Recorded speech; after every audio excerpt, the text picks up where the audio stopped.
Zénith, 1 100 000 USD de financement du Japon. Le gouvernement japonais a octroyé la somme de 1 100 000 USD en guise de contribution au financement du projet d'appui au cycle électoral de Madagascar de la Commission électorale nationale indépendante de la transition. La signature relative à ce financement s'est déroulée cet après-midi au siège de la Zénith à Alarbi. De formaliser par les échanges de signatures cette contribution très appréciée du Japon à Madagascar pour l'organisation des élections et le retour à l'ordre constitutionnel. Maintenant, nous sommes à combien de l'ensemble de Nous sommes à 59 448 015 $ sur 60 273 000 $. Il nous reste encore un peu moins d'1 million de dollars à mobiliser. Mais quand je dis nous avons reçu 59 millions, ce sont des promesses de contribution.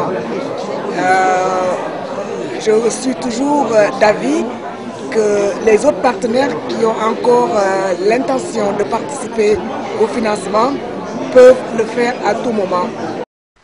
Son Excellence Madame Fatma Samoura, représentante résidente des Nations Unies, a également manifesté son avis à propos de la demande d'octroi d'un financement de l'ordre de 14 milliards d'ariars par les forces de l'ordre au titre des opérations de sécurisation des élections. À mon école, on m'a appris que la sécurité est une question de souveraineté nationale. Dans le budget du PACEM, on n'a pas prévu de contribution pour sécuriser les élections.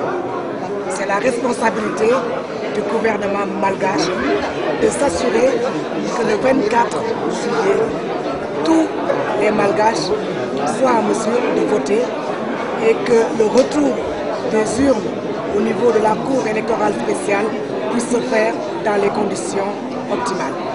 C'est une question de souveraineté nationale et je crois que l'État l'a compris.